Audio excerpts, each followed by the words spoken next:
यता लागेका बेलामा चर्चा गर्नु पर्छ। परिवर्तनका एउटा धार्मिक परिवर्तनको, बुद्धिजीवीहरूको बिचमा भएको परिवर्तनको कुरा जुन गर्नुभयो, त्यसमा अर्को एउटा राजनीतिक परिवर्तनको शब्द मैले थपेँ भने उहाँले मेरो सबै कुरा कम्प्लिट हुन्छ जस्तो मलाई लाग्छ।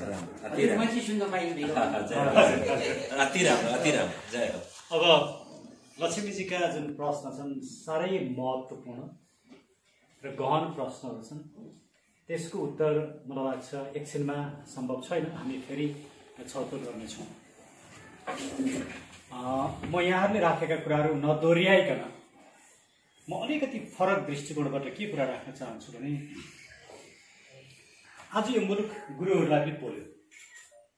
गुरुहरू त गुरुजन, महाराज, धर्माधीश, पीठाधीश, उहाँहरू आफ्नो पीठमा, आफ्नो मन्दिरमा बस्नुपर्ने व्यक्तिहरू आज बाहिर निस्किनु भएको छ। उहाँले के ठान्नुभयो भने मुलुकभन्दा ठुलो अरू केही पनि होइन रहेछ र आज मुलुक जोगाउनु पर्ने चाहिँ कर्तव्य रहेछ। यो कर्तव्य चाहिँ हाम्रो पनि, किनभने हामी पनि नागरिक। त्यसले आज हामी सबैले यहाँ गुरु महाराजहरू पनि, हामी जस्ता पेसागत व्यक्तिहरू पनि, युवाहरू पनि, हामी सबै नागरिकको धर्म पुरा गर्न लागिराखेका छौँ। त्यसले यो सन्दर्भमा तर हामी सबै नागरिक हुँदाहुँदै पनि किन हामी एक ठाउँमा छैनौँ त? आज हामी प्रत्येकका आफ्ना अभियान छन्। राजनीतिक दलको त कुरै छोड्नु, 100, 150, 200 जति राजनीतिक दल छन्, उनीहरूलाई मात्रै आरोप नलगाउँ। त्योभन्दा पनि चरम विशृङ्खलता आज अभियानमा छ। आज घर घरमा, कोठा कोठामा अभियान भयो। के साँच्चै हामी यो मुलुक परिवर्तनका लागि हिँडेका हौँ? मैले निराशावादी कुरा गरिरहेको छैन, मैले यथार्थको कुरा गरिरहेको छु। जबसम्म हामी यो समस्यालाई सम्बोधन गर्न सक्दैनौँ तबसम्म परिवर्तन सम्भवै छैन। तर जब हामी यो समस्यालाई सम्बोधन गर्छौँ, शेखर गुरुले मर्जी भए जस्तै मलाई त लाग्छ 3 महिना होइन कि यो 30 दिन पनि लाग्दैन। 3 महिना त धेरै ठुलो कुरा हो। आजको मुख्य समस्या भनेको हामी सबैलाई एकताको सूत्रमा राख्ने, ओलीजीले भन्नु नेपालवाद, त्योभन्दा ठुलो अर्को हामीलाई एक ठाउँमा राख्ने नेपाली झन्डा र नेपालवाद भएको केही पनि छैन। फेरि हामी सबैको कुरा त्यही हो, हामी सबै नेपालवादकै कुरा गर्छौँ, राष्ट्रिय झन्डाकै कुरा गर्छौँ, तर हामी एक ठाउँमा छैनौँ। मलाई शेखर गुरु मन पर्दैन, मलाई ओलीजी मन पर्दैन, ओलीजीलाई शेखर गुरु मन पर्छ, शेखर गुरुलाई मलाई मन पर्दैन। यसको अर्थ के हो भन्दाखेरि हामीमा कता कता एउटा कुण्ठा छ। त्यो कुण्ठा के हो भने हामी नेता हुनको लागि काम गरिरहेछौँ, हामी सत्तामा जानको लागि काम गरिरहेछौँ। भोलि यो काम गरेपछि म सत्तामा जानुपर्छ, म नै नेता हुनुपर्छ र यो सत्ताको दुरुपयोग गर्ने चाहिँ मैले हो। आज ओलीले गरे, प्रचण्डले गरे, यिनीहरूलाई गाली गरेर भोलि मैले गर्ने हो भन्ने काहीँ न काहीँ भित्र हामीसँग त्यो कुरा लुकेको छ। त्यसले गर्दाखेरि हामी एकअर्कालाई स्वीकार गर्न सकिराखेका छौँ। अब यो समस्यालाई कसरी समाधान गर्ने? मैले देखेका 2-3वटा उपायहरू यसको समाधानको लागि। पहिलो उपाय, एकछिन हामीले सबैले बिर्स्यौँ, सबैले एउटै कुरा भन्न थालौँ कि मेरो सङ्गठन कुन हो, तपाईँको सङ्गठन कुन हो, let's forget about this all सङ्गठन। किनकि नेपालका लागि नेपालीले पनि केही गर्नेवाला छैन, फलानाले पनि केही गर्ने, फलानाले केही गर्नेवाला छैन। अब केवल नागरिकले मात्रै गर्न सक्छ। त्यसैले हामी एकचोटि दलभन्दा माथि मात्रै होइन कि अभियानभन्दा पनि माथि उठौँ। हामी अहिलेसम्म दलभन्दा माथि उठौँ भन्थ्यौँ, त्यसले नपुग्ने रहेछ। अब दल र अभियानभन्दा माथि उठौँ, एकचोटि नागरिक मात्रै भयो। र यो विचारलाई हामीले स्थापित गर्न सक्यौँ भने जस जसले आफूलाई नेता भन्ठानेको छ, मैले आफूलाई नेता भन्ठानेको होला, अर्कोले आफूलाई नेता भन्ठानेको होला, त्यो नेता पनि नागरिक मात्रै बन्नु पऱ्यो तर नेता होइन। र नागरिक मात्रै बनिसके पछाडि हामीलाई के फिल हुनु पऱ्यो भने म सत्ता प्राप्ति गर्नको लागि होइन, सत्तामा पुग्नको लागि होइन, मेरो मुलुकको समस्या समाधान गर्नका लागि मेरो भूमिका हो। यो समस्याको समाधान गर्दाखेरि भोलि म नै सत्तामा जानुपर्छ भन्ने छैन। भोलि म मध्येको कोही पनि गएको हुन्छ, किनकि सिस्टम बनाउने, सिस्टम जसले बनाए पनि हुन्छ। हामी प्रत्येकको आफ्नो ठाउँमा भूमिका छ। हामीले राजनीति नै गरेर सत्तामा पुगेर मन्त्रीले बन्दा प्रधानमन्त्रीले बनेर मात्रै भूमिका हुँदैन। यो कुरोलाई हामीले समाजमा स्थापित गर्न सक्छौँ। सबभन्दा पहिला त आफैमा स्थापित गर्न पर्यो, आफूलाई सत्ताभन्दा बाहिर निकाल्न सक्नु पर्यो।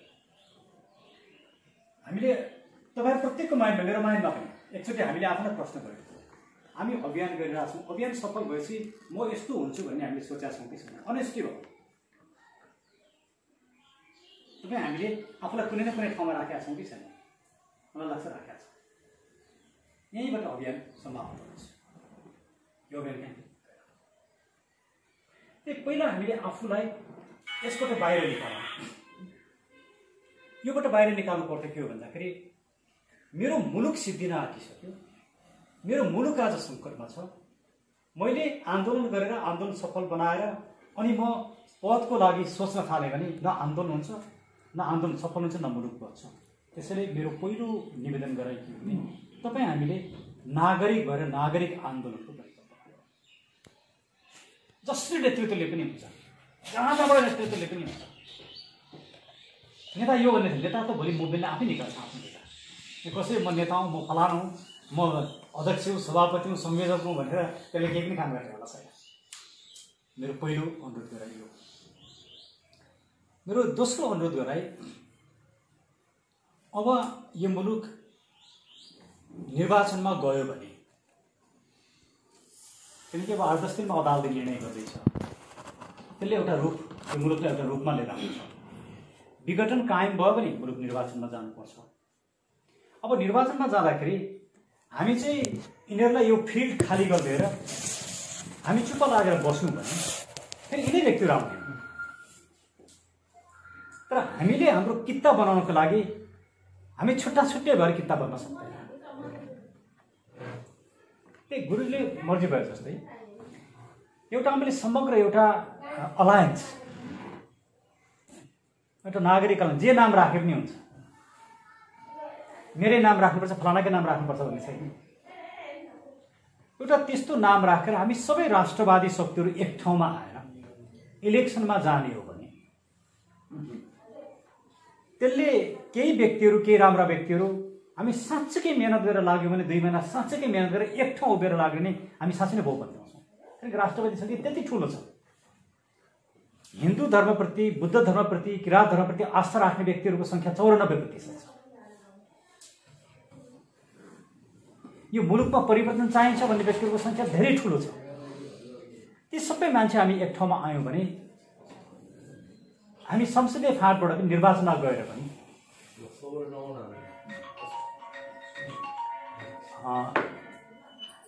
एउटा महत्त्वपूर्ण परिवर्तनको लागि एउटा महत्त्वपूर्ण काम गर्न सक्छौँ।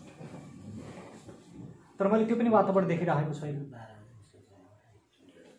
किनभने मलाई जे लाग्छ त्यो मात्रै ठिक, ओलीजीलाई लागेको कुरा सबै गलत। हाम्रो प्रवृत्ति त यस्तो छ। अब हामीले गर्ने नेक्स्ट कुरा के हो भने अब 8-10 दिनमा अदालतको निर्णय भइसकेपछि सायद वैशाखमा त निर्वाचन हुन नसक्ला। मेबी ओलीजीलाई अहिले के लागेको छ भने वैशाखमा निर्वाचन गरेर मैले जित्छु भन्ने उहाँको भ्रम छ, प्रधानमन्त्रीको त्यो भ्रम छ। त्यसले गर्दा उहाँले वैशाखमा चुनाव गर्न पनि सक्नुहुन्छ। त्यो चुनाव हुनसाथ कस्तो छ भने प्रचण्डजीहरू चुनावको तयारीमा हुनुहुन्न, काङ्ग्रेस चुनावमा जान तयार छ, ओलीजी चुनावमा जान तयार हुनुहुन्छ, राप्रपा पछि लाग्छ। मूलतः यी 3टा शक्तिको बिचमा चुनाव हुन्छ। प्रचण्डजीहरू कम्प्लिटली माइनस हुने सम्भावना मैले देखिरहेको छु। यो हुँदा फेरि कतै ओलीजीले नै बहुमत लिएर नआउनुहोस्, त्यसले मुलुकको समस्या समाधान हुँदैन। त्यसले हामी एउटा राष्ट्रवादी शक्तिहरू एक ठाउँमा आउनको लागि तपाईहरूले नै, तपाईँ हामी सबैले एउटा प्रेसर सृजना गऱ्यौँ र 1 महिनाभित्रमा यो काम गर्न सक्यौँ भने मैले अर्को एउटा सम्भावना त्यो देखेको छु। दोस्रो, तेस्रो सम्भावना, मुलुकमा अहिले सबैभन्दा ठुलो विवादास्पद कुरा नै के भइरहेको छ भने गणतन्त्र, संघीयता र धर्मनिरपेक्षता यो मुलुकको सबैभन्दा ठुलो विवादास्पद राजनीतिक विषय। गणतन्त्रको विकल्प कसरी खोज्ने, संघीयताको विकल्प कसरी खोज्ने भन्ने बारेमा हामी कसैसँग पनि एउटा मोडालिटी छैन। तर धर्मनिरपेक्षताको मोडालिटी छ। त्यो भने धर्म सापेक्ष राज्य, हिन्दू या सनातन वैदिक धर्मसापेक्ष राज्य या हिन्दू बुद्ध किराँतसहितको यी टेक्निकल कुराले कसरी भाषा मिलाउने त्यसको हामीसँग थाहा छ। कम्तीमा यो कुरामा त हामी प्रष्ट छौँ। संहिताले काम गर्दैन भन्ने कुरा पनि प्रष्ट छौँ, तर खाका हामीसँग छैन। खाकाको बारेमा भोलि छलफल गरौँला। गणतन्त्रले काम गर्छ कि गर्दैन भन्ने बारेमा दुईवटा मत छ। एउटा मत गणतन्त्रले काम गर्दैन भन्ने छ, एउटा मत गणतन्त्रले काम गर्छ भन्ने छ। यो मतमा पनि छलफल गर्दै गरौँ। तर एउटा एक ठाउँ आएको मतमा त हामी सँगै जान सक्छौँ नि। त्यसैले अहिले हामीले चुनावको लागि एउटा प्रष्ट विचार गणतन्त्रको विषयमा आम नागरिकहरूलाई हामी निर्णय गर्न दिन्छौँ। गणतन्त्र चाहिन्छ कि चाहिँदैन, गणतन्त्र चाहिँदैन भन्ने भयो भने अनि त्यसपछि हामीले राजा ल्याउने कि नल्याउने कि भन्ने विषय हामी छलफल गर्छौँ। तर गणतन्त्रको विषयमा नेपाली नागरिकले निर्णय गर्न पाउनुपर्छ भन्ने विचार त हामी लिएर जान सक्छौँ। अनि दोस्रो संहिताले काम गर्दैन, यसको विकल्प खोजौँ भन्ने विचार पनि लिएर जान सक्छौँ र धर्मसापेक्ष राज्य कायम गरौँ। यति एजेन्डा, राजनीतिक एजेन्डा। र त्यस पछाडि हामी सत्तामा गइसके पछाडि हाम्रो पहिलो काम भनेको नागरिक आयोग बनाउँछौँ, जसले पञ्चायतकालदेखि आजसम्म सत्तामा बस्ने प्रत्येक व्यक्तिको सम्पत्तिको छानबिन गर्छ, दोषीलाई कारबाही गर्छ र त्यो नागरिक निष्पक्ष हुन्छ, निष्कलङ्कित व्यक्तिहरू हुन्छन्। उहाँहरू गुरुहरू जस्ता व्यक्तिहरू हुनुहोला, समाजले पत्याएका निष्कलङ्कित व्यक्तिहरू हुनुहोला र एउटा पावरफुल आयोग जसले प्रधानमन्त्रीलाई आवश्यक परे राजालाई पनि कारबाही गर्न सक्ने आयोग हामी बनाउँछौँ। त्यो अर्को हाम्रो चौथो एजेन्डा हुन सक्छ। र पाँचौँ एजेन्डा हाम्रो के हुनसक्छ भने हामीले निर्वाचनबाट आइसके पछाडि यी कामहरू गर्छौँ भनेर भन्नुपर्छ। र त्यसमा हामीले भन्नु पर्यो हामी पहिला संविधानमा सुधार गर्छौँ। संविधानमा सुधार गरेर यस पछाडिको इलेक्सनदेखि हामी प्रत्यक्ष रूपमा निर्वाचित प्रधानमन्त्रीको व्यवस्था गर्छौँ। प्रत्यक्ष निर्वाचित प्रधानमन्त्री भएपछि उनले पनि 5 वर्ष काम गर्न पाए, उनले कसैलाई रिजाउनु पनि परेन, सांसदहरूको झुन्ड बोकेर हिँड्नु पनि परेन, मान्छे उनले काम गर्न पाउने एउटा कार्यकारिणी भयो। र सांसदहरूको सङ्ख्या घटाएर हामी 100 देखि 112 लिएर आउँछौँ र त्यो सांसद चाहिँ मन्त्री बन्न पाउँदैन, उसले नीति र कानुन मात्रै बनाउँछ। र प्रधानमन्त्री प्रत्यक्ष रूपमा निर्वाचित भइसके पछाडि उनले मन्त्रीमण्डल चाहिँ विशेषज्ञलाई राखेर बनाउँछन् र मन्त्रीमण्डल पनि सानो 10 जनाभन्दा बेसीको हुँदैन। यो मुलुकलाई ठुलो मन्त्रीमण्डल पनि छ। त्यो एजेन्डा हामीले लिएर गयो भने पिपुलले पत्याउँछ। अर्को हामीले के एजेन्डा लिएर जान सक्छौँ भने हामी शिक्षा र स्वास्थ्यमा आमूल परिवर्तन गर्छौँ। किनकि अहिलेको सबैभन्दा ठुलो समस्या नै शिक्षा र स्वास्थ्य हो। शिक्षा र स्वास्थ्यलाई निःशुल्क, सर्वसुलभ र गुणस्तरीय बनाउँछौँ। हामीले प्राइभेट स्कुल, प्राइभेट हस्पिटललाई बन्द गर्नु पर्दैन। प्राइभेटभन्दा पब्लिक राम्रो बनाएपछि त्यो त हाम्रो चोइस हो नि, को प्राइभेटमा जान्छ कि पब्लिकमा जान्छ, त्यो मार्केटले आफै निर्णय गर्छ। यो एजेन्डा लिएर गयौँ भने पनि पिपुलले हामीलाई पत्याउँछ। र अर्को यी सबै कुरा भए तर मुलुकमा रोजगारी भएन नि, यी सबै कुरा फिक्का हुन्छ, केही अर्थ छैन। त्यो सबभन्दा ठुलो चाहिँ हामी रोजगारी कसरी सृजना गर्छौँ त। यसका थुप्रै मोडालिटी छन्, तर 2-3वटा मोडालिटी।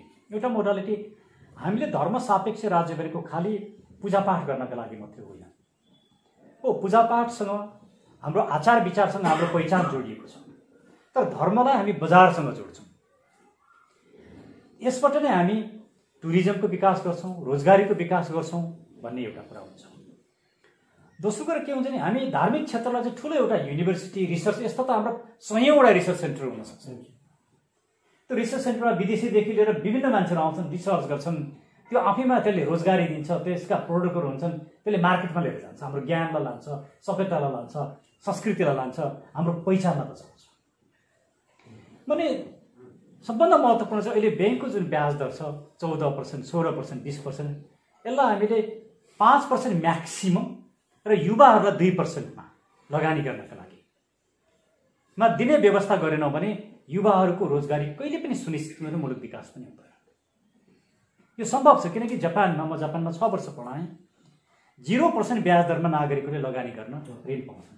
0%मा म्याक्सिमम ब्याज दर भनेको 1% हो। त्यहाँका ब्याङ्कहरू खिलाफै हुँदो रहेछ। युरोप अमेरिका कहीँ पनि 4% भन्दा बेसी ब्याज दर छैन। म एउटा मात्रै उदाहरण दिउँ, अमेरिकाको एउटा bank of America bank of अमेरिकाले 3 महिनामा कमाउने नाफा चाहिँ हाम्रो मुलुकको होल जीडीपी भन्दा पनि बेसी हुन्छ। हाम्रो मुलुकको 4 वर्षको जीडीपी बराबर चाहिँ 5 वर्षको जीडीपी बराबर उसको 1 वर्षको नाफा हुन्छ। तर ब्याज दर त 3% 4% छ। तर यी कुरामा आर्थिक पक्षमा फाइनान्शियल पक्षमा यी सबै कुरामा हामी सुधार गर्छौं भन्ने एक ढिक्का भएर हामी नागरिक भएर, किनकि अबको चुनावमा हामी जानु पर्यो भने हामीसँग पार्टी छैन, हामी पार्टीगत रूपमा चुनाव लड्न सक्दैनौँ। तर एउटा नाम बनाएर हामी जान सक्छौँ नि। उम्मेदवार स्वतन्त्र होला तर एउटा नाम बनाएर जान सक्छौँ। एउटा विकल्प यो मैले यी 3टा कुरा राखेँ।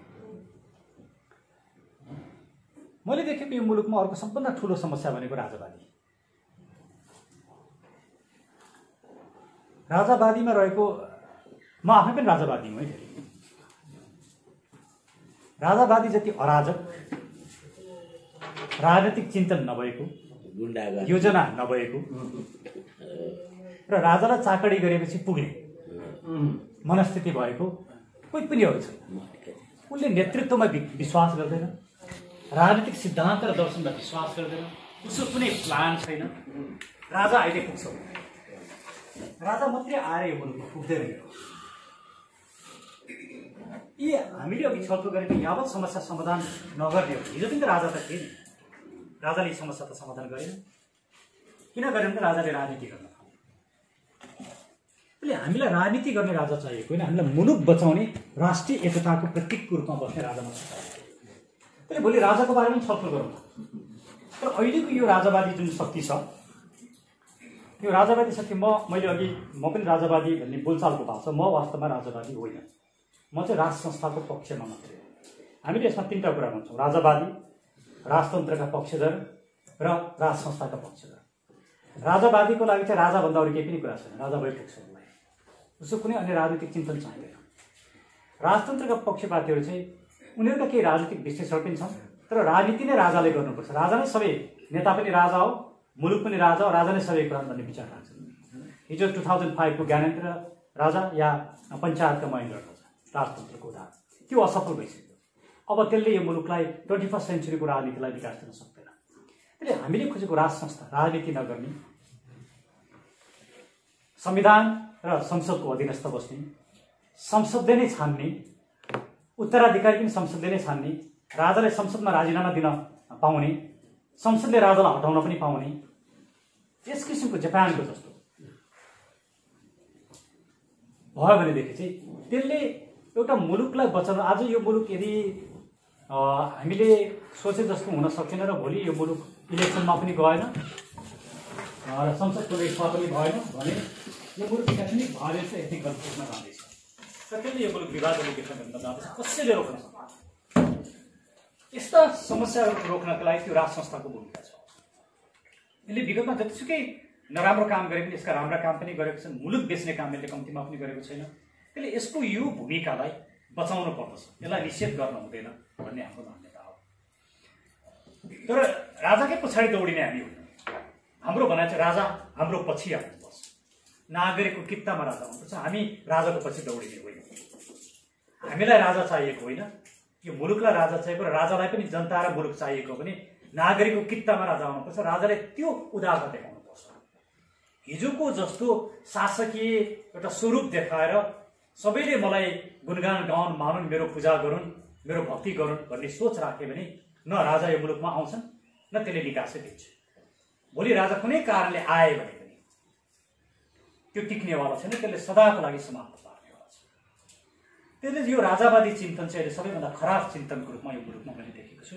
ती राजावादी साथीहरूलाई पनि हामीले बुझाउनुपर्छ कि तिम्रो यो चिन्तन राजाको पनि हितमा छैन, मुलुकको पनि हितमा छैन, राजनीतिक पनि हितमा छैन। यी सबैले हामीले बुझेर हामी आउट अफ द बक्स। त्यसले मैले अहिले भन्ने गरेको, म सबैभन्दा बेसी आलोचक मेरो आफ्नै आलोचक हुँ। यो 3 वर्षमा म एउटा राम्रो जागिर भएको व्यक्ति, एउटा प्रोफेसर, म डलरमा पैसा खाने व्यक्ति, मेरो लागि सबै कुरा थियो। मैले किन यी सब कुरा छोडेर मुलुकमा आएँ भने मलाई मुलुकले खोलेरै मागेको। तर अहिले मैले समीक्षा गर्दैछु, कहाँ गल्ती भयो त? किन हामी प्रत्येक कोठा कोठामा अभियान चलाउन थाल्यौँ? त्यसमा मेरो पनि त भूमिका छ, मेरो पनि असफलता हो नि। यदि मेरो असफलता हुँदैन थियो भने त आज यो अवस्था आउँदैन थियो। तर मेरो मात्रै असफलता होइन, हामी सबैको। अहिले हामी सबैले आत्मसमीक्षा, मैले किन आत्मसमीक्षाको कुरा गरेको नि, जापान दोस्रो विश्वयुद्ध पछाडि आज नेपालको भन्दा धेरै गए गुज्रेको अवस्थामा जापान थियो। आज जापान यो ठाउँमा कसरी पनि उनीहरूले पहिला आत्मसमीक्षा गरे, हामीले कहाँ गर्थ्यौँ र उनीहरूको एउटै उद्देश्य र हामी अमेरिकनहरूसँग फाइट नगरौँ सकिँदैन, तर आर्थिक रूपमा हामी अमेरिकनभन्दा पनि सबल बन्नुपर्छ है। उनीहरूको दुनियाँमा अरू केही उद्देश्य नै रहेन, आर्थिक रूपमा अमेरिकाभन्दा हामी सबल गरेर सके। उनीहरूले आत्मसमीक्षा गरे, कमजोरी बुझे। हामी कसैले पनि आत्मसमीक्षा गरेका छैनौँ। हामी आफ्नो आलोचक नै होइन। मलाई के लाग्छ नि, म त गल्ती नै गर्दिनँ नि, मबाट कहाँ गल्ती हुन्छ। मेरो आलोचना कसैले गरेर म त्यो सहँदै सहँ। हामी यो प्रवृत्तिबाट बाहिर निस्क्यौँ, आउट अफ द बक्स आउँ र हाम्रा जे जस्ता अभियान छ नि सबै अभियान बन्द गर्थ्यौँ सकिन्छ भने। एउटा नयाँ किसिमले सोच्नु, किनकि यी अभियानले, तपाईँको अभियानले, मेरो अभियानले, उहाँको अभियानले उहाँको कसरी कहीँ पुर्याउनेवालै छैन। यसले विभाजन गर्यो। विभाजित मानसिकता र विभाजनले मुलुकलाई निकाल्दैन। सबैका कुरा एउटै छन् तर हामी विभाजित भयो। त्यसैले let's come out of the box. कसैले कसैलाई नेता बनाएर नेता हुँदैन, नेता आन्दोलनले आफै छान्छ। यति कुरा हामीले गर्न सक्यौँ भने, मैले अलिक तपाईँलाई लाग्ने निराशावादी कुरा गरेँ भन्ने लाग्यो, मैले निराशावादी कुरा गरेको छु, यथार्थवादी कुरा गरेको छु।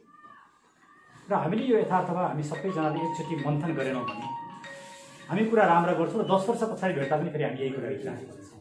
र मलाई अब 10 वर्ष पछाडि भेटेर यो कुरा गर्ने मन छैन। मलाई 2, 4, 5, 7 महिनामा हामीले यो परिवर्तन गर्न सकेनौँ भने मलाई यो परिवर्तनको लागि हिँड्नु पनि छैन। किनकि यो कहीँ नपुगिने कुरा गर्नु नै छैन। जुन कुरा कहीँ पुगिँदैन, जसको कुनै अर्थै छैन, यसमा किन लाइफ टाइम मेरो म पछाडि जति साथीहरू लागेका छन्, जति साथीले साथ दिएर मैले सबैको लाइफ बिगारिरहेको छु। मैले अस्ति भने मेरो एउटा मिटिङमा मैले तपाईँहरू सबैको जिन्दगी बिगारेँ, पुर्याउनु त मैले कहीँ पनि पुर्याएँ। त्यसको जिम्मेवारी मैले लिनुपर्छ। कसरी लिएँ त? भोलि हामी सबैको लाइफमा यो कुरा आउँछ।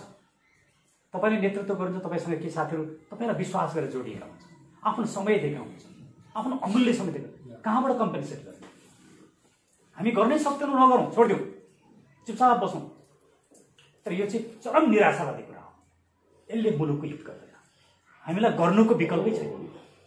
यदि गर्ने हो भने यी साना साना साना साना कोठी अभियान छोडौँ, एक ठाउँमा आउँ, गुरुजीहरूको नेतृत्वमा हामी सबैजना अट्टौँ। किनकि उहाँहरूलाई भोलि सत्तामा जानु पनि छैन, राजनीति गर्नु पनि छैन, यो मुलुक बनाउने मात्रै हो। उहाँहरूलाई मानेर सबै उहाँहरूको उसमा गोलबन्द हौँ, उहाँहरूको निर्देशनमा मानौँ र यो मुलुकलाई रूपान्तरण गरौँ भन्ने मैले अलिक लामो पनि बोलेँ। तर मैले अन्य सैद्धान्तिक कुराहरू मैले गरिनँ, खालि समस्याका कुराहरू मात्रै मैले राखेँ। यसमा हजुरको केही छ? फेरि धन्यवाद। 4वटा कुरा हजुरको विषयवस्तुलाई